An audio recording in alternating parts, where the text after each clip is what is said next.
Some content of this video may be too graphic for sensitive viewers.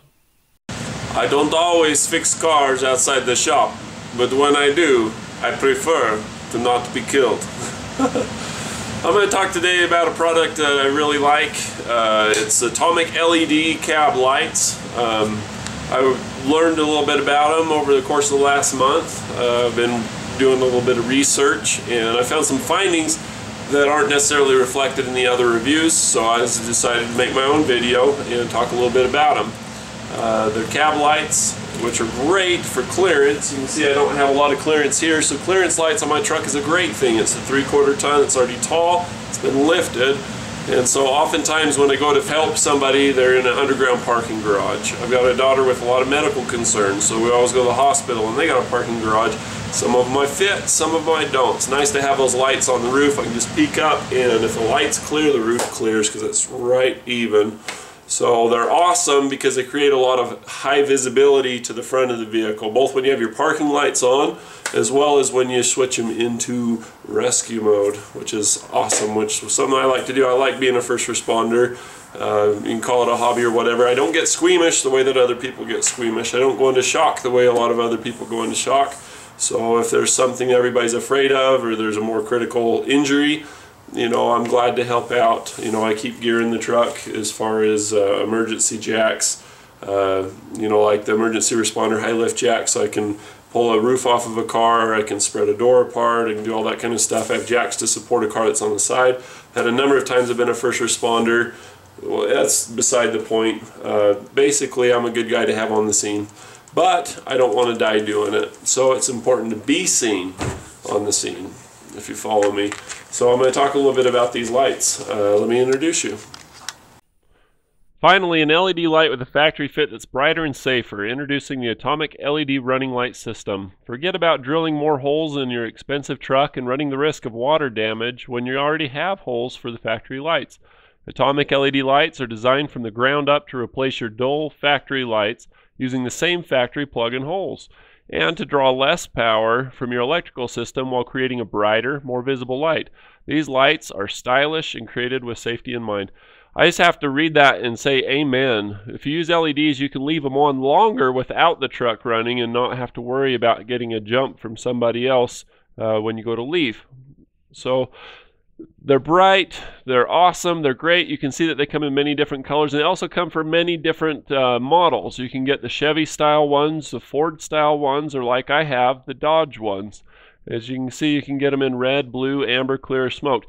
Now, an important thing to realize about LEDs is if you have red lens, you need to have red lights. Blue lights, you need a blue lens. The lens tends to filter out the colors pretty drastically. As you can see here, the smoked doesn't look that dark. I thought that'd look great on my truck. Let me show you what the smoked actually look like when you get it. Whoa, that's a lot of smoke. As you can see, the smoked one in the top picture, the top unit, is a lot darker than the other one. The one that's at the bottom is a clear, and that's plenty smoked enough for me, and it looks great on my truck. So that's what we did. Let's show what it looks like in the difference between lighting it up with the smoke and the clear. Let's do it this way. Alright, so here's a demonstration of the clear lens, forward facing. And here is the low, again forward facing. You can see them, they're pretty bright. Show you the smoked. Alright, forward facing. Not nearly as bright. When you look at my face, it doesn't light my face up the way the other one does. I mean, you can see it, it's there, but it just doesn't have the brilliance. No Ivy League school for you, buckaroo. It's not just because you're black. Just the light is impeded from going through it. It blocks more of it. So there you go. The clear ones give a lot better, brighter performance. My guess is that if you were to get an amber one, it would also be pretty bright. Typically, if you use a red LED, you want to have it through a red lens, or if you're doing a red lens, you want to have it be, either clear or red. If you do amber through a red lens, it doesn't show up nearly as well. Whelen is a very reputable brand in the emergency lights business. Also, you'll notice that it's made in the USA, which is awesome. So when we look at this, we look at the right-hand side. It's very simple. Everything that goes to the lights, as far as wiring and connections, is all on the right-hand side where it says outputs. And they're labeled 1, 3, 5. So that would be your outside and your middle light. And then 2 and 4, which is the ones that are just in the middle between the center and outside lights. Piece of cake. So scan lock, you run power to that top left post here, and that changes the flash pattern. There's a number of flash patterns that are loaded into it. The default one just goes through a bunch of different ones. That's the one that I like to use. And then you see RL in, that's for running lights in. So when you have your parking lights on and you want your clearance lights to come on with that, you run a power wire that takes that power to that pin. And then you'll notice at the top right where it says outputs, it says RL out for running lights out. So that runs to the white wire on each of your things. It's super easy to install. It's a very quality flasher. And then you see at the inputs again to the left, you have a ground and then a positive. So when you want your flashing lights to come on, you have that go to the positive. Now, why all this in and out with the running lights? Why do you got to do that? Great question. It turns off your running lights so your flashing lights are more outstanding. Today, in about this kind of lighting, I helped the Highway Patrol with one wreck. I helped North Fork Fire Department with another wreck. And I helped pull 2 other people out of the snowbank, all without getting hit, which is awesome. So it's kind of a hobby that I have, helping out that way. And then I also do roadside help, you know, with helping people with flat tires and helping people that are overheating. And I help tow people. So if you're going to be on the side of the road, it's best to be seen. And so I really like these. They look very factory, and they don't make your truck look real ugly. As far as aerodynamics, they're every bit as aerodynamic as the factory ones, which is pretty aerodynamic. I mean, you see bumps and things like this on aircraft, and if it's good enough for aircraft that do 500 miles an hour, it's probably good enough for my truck doing 50 to 75 miles an hour. So I like them. I think that they're great, especially at night. They show up really well. Are they cool as heck? Yes, they are. One of the drawbacks to adding clearance lights like this, obviously there's benefits. Like when I go to back into something, those clearance lights are just the exact same height as the rest of the top of the roof. I mean, they look big, they look tall, but there's a reason for that. They're right even with the roof. So that's awfully nice. So if I'm pulling into something, I can stick my head up out the window. I can look at the lights, and I know if I'm a hit or not. You know, it's just right there. Nighttime, I can see. Daytime, same thing, I can still see. Downsides, when you go to clear the snow off the roof, it's not a clean pole.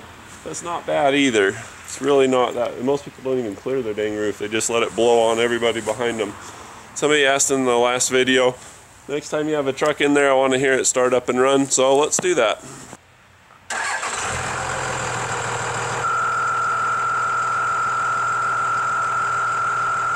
Okay, so the point of this shot is not that my truck whistles. It's been modified a little bit.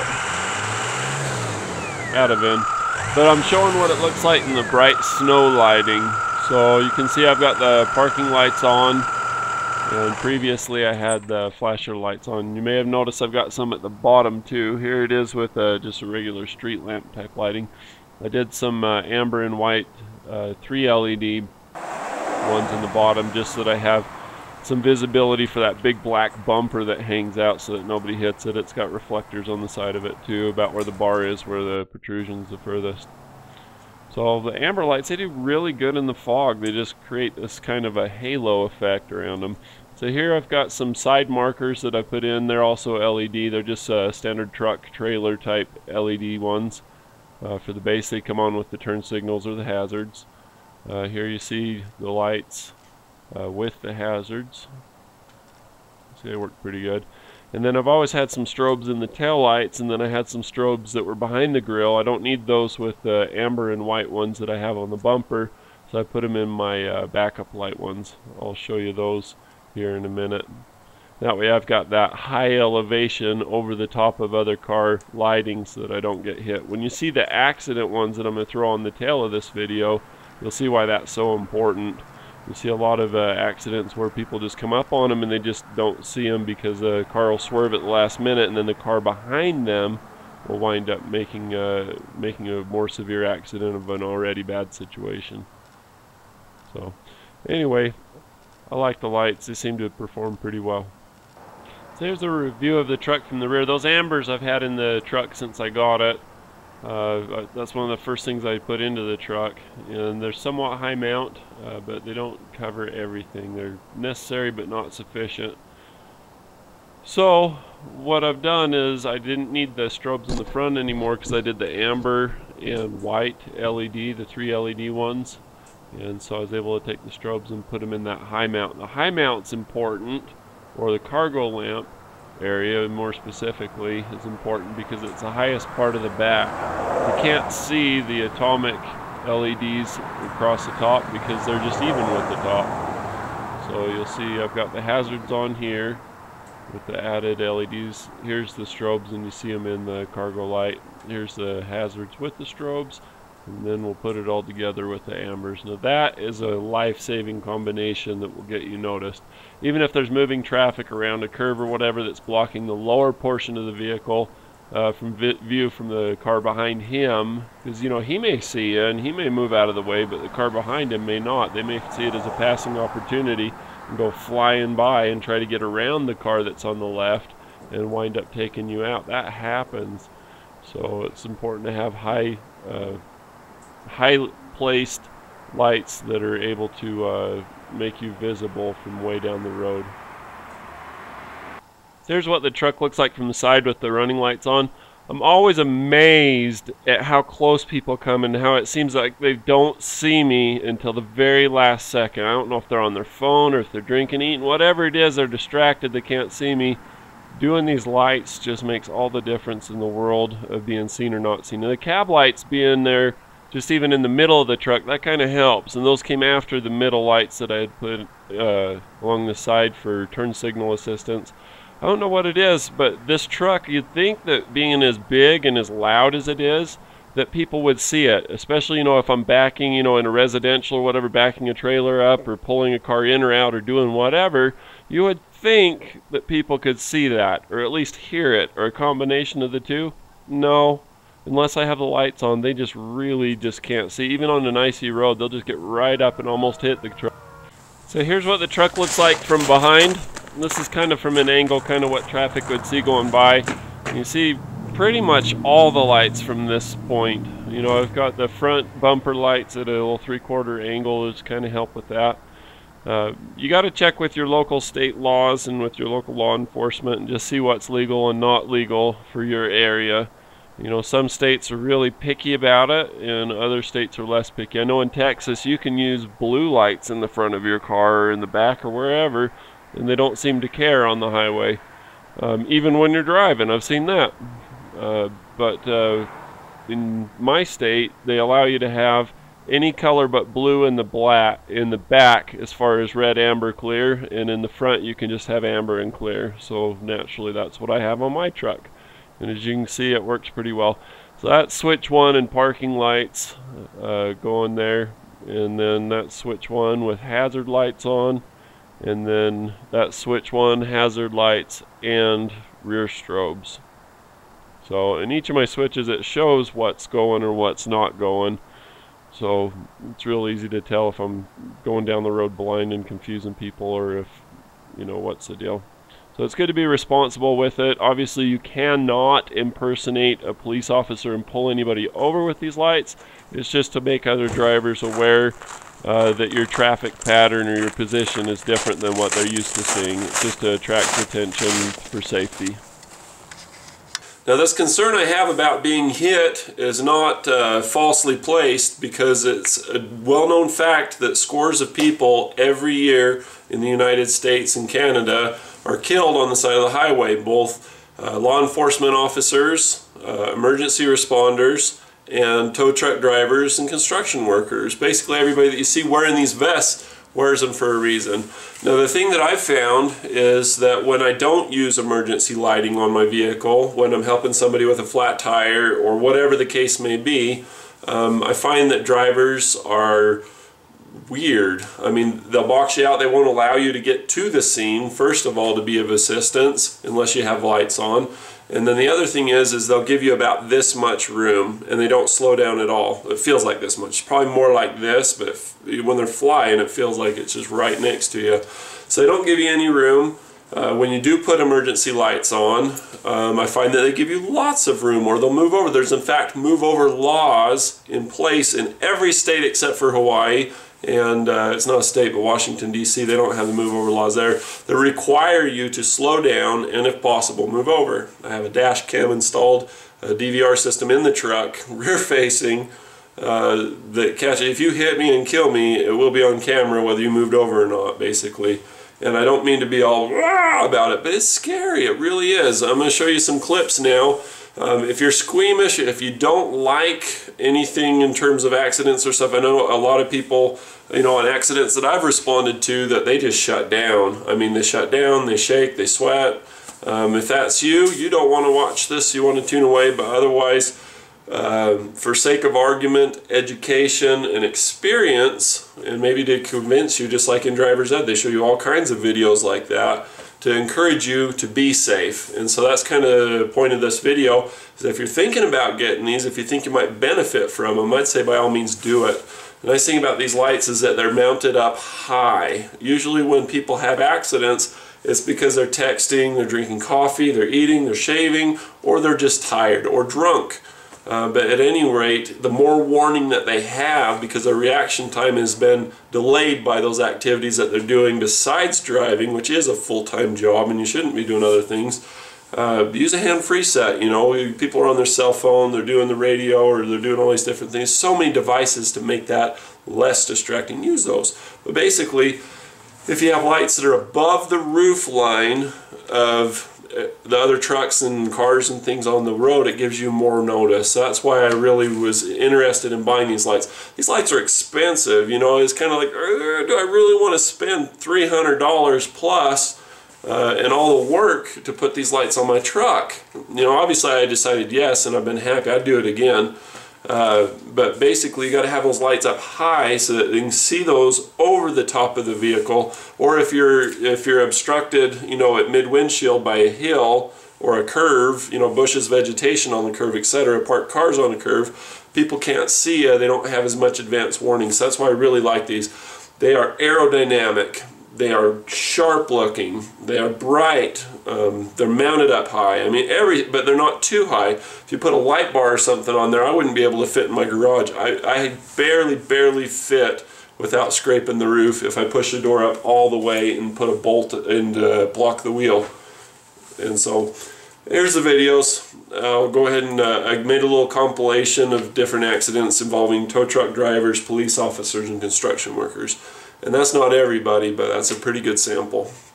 So if you're squeamish, click away. Death of a road inspector killed in a construction zone. He was struck along I-271 near I-77 in Richfield in Summit County just before midnight.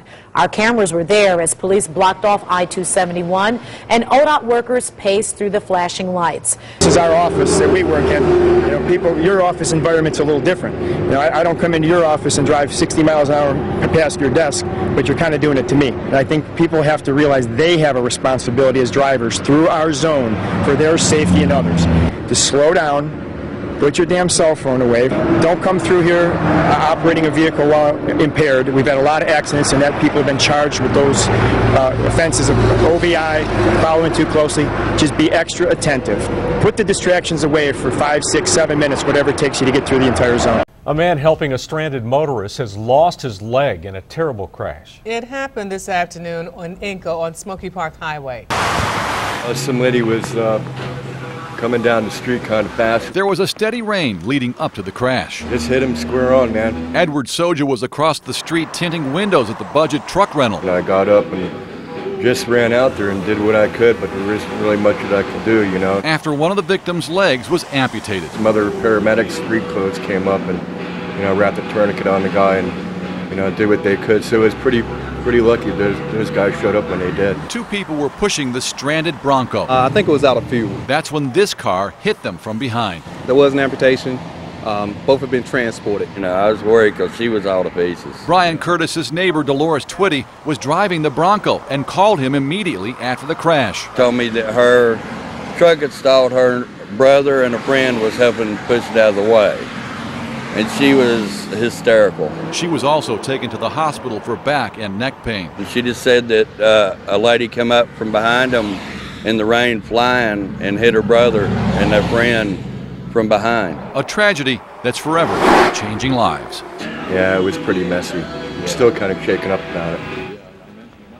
Police charged Tammy Sue Paget of Asheville with failure to reduce speed.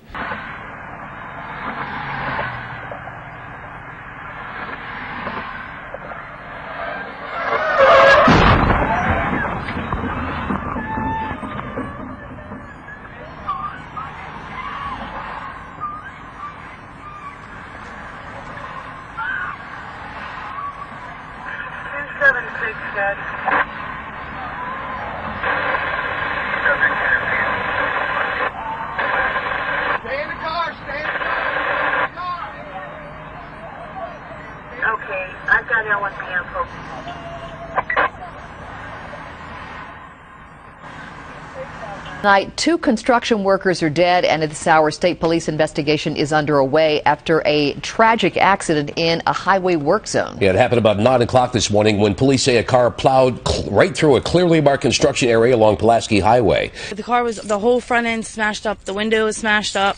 It looked like somebody hit with a baseball bat twice. Drivers along Route 40 in Perryville witnessed the aftermath of an accident that took the lives of 2 construction workers Wednesday morning. Police say around 9 a.m., a man driving a Ford Focus westbound on 40 near the intersection of Belvedere Road entered a clearly marked construction zone with the left lane blocked off with barrels. He was in the right lane, and for unknown reasons, he veered into the left lane after passing or entering into that work zone area. Police say in the process, he hit and killed 2 highway workers. State police shut down westbound 40 for hours while they conducted an investigation. The driver was not hurt but was immediately taken to the barracks for questioning as police worked to determine what caused him to veer into the left lane. He will be held, and after consulting with the state's attorney's office, will be placed in the appropriate charges. People in Cecil County were shocked to learn what had happened and say it's a wake-up call to everyone about driving in a construction zone. I don't know what you have to do to them to get them to slow down in a construction zone. They've been working on this road since this summer, putting in guardrails all the way up. They should have known. They should have known what speed they needed to be going and everything.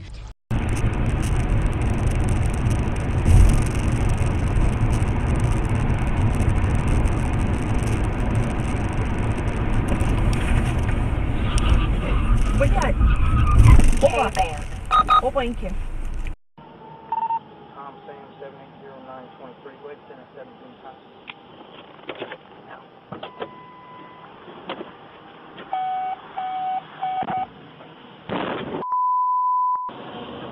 What was that? What was that? Hit and run's a crime no matter who's the victim, but look how a Huber Heights police officer narrowly escaped getting killed by a driver who never looked back. The officer was struck here on Brant Pike near Thomas Cloud Park. And tonight, Shelby Costo has the cruiser cam video, and the search for that driver is tonight's big story. If I get this right, your first name's Oscar. Watch as Huber Heights Police Sergeant Tony Ashley attempts a traffic stop on Brant Pike near Thomas Cloud Park when suddenly a dark blue car doesn't slow down and sideswipes the officer with his car.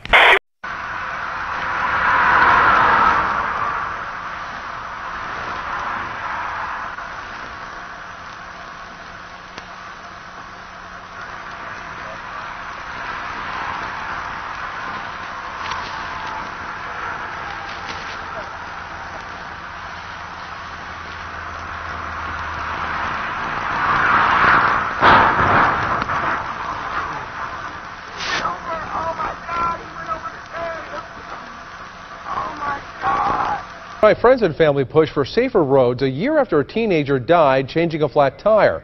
A box truck swiped 18-year-old Blake Gresham, killing the tow truck driver on the Bond Bridge.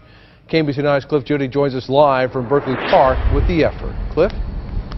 Len, what an impressive sight out here. We stand in front of a lot of flashing lights, but this is not a homicide. This is not a really bad accident. This is about 200 tow trucks from here in the metro area who started gathering here in the last couple of hours, both to remember Blake Gresham and to put out a very specific message. Move over when these workers are on the side of the road trying to help someone in need. Gresham was doing just that, helping a woman with a flat tire 1 year ago today. Police say a box truck hit and killed him.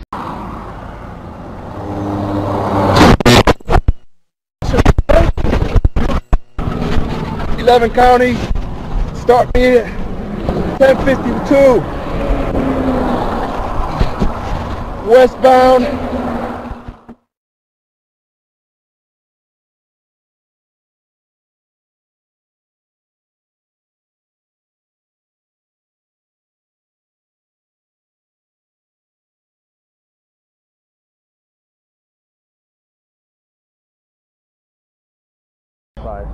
The points off, but as far as between states, I can't really say for sure.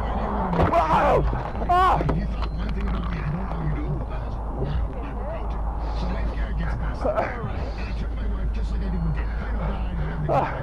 Shit, where's my radio? Alpha 1, I need backup. Alpha 1, been hit by a vehicle. Oh shit. You copy.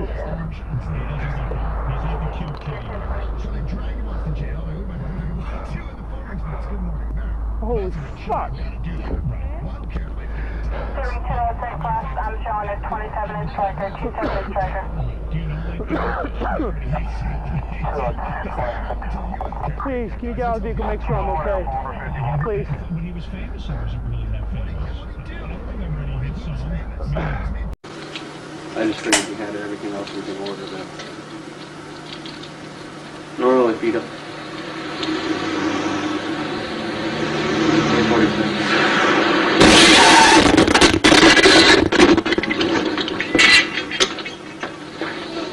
Help! Sir, are you okay? Tell who? 911? 846, I've been in an accident. Help! Can we move you on the road? Just hit me. Help! I don't. 41 inches from Boat Factory. I don't have no idea. 41 inches from Boat Factory.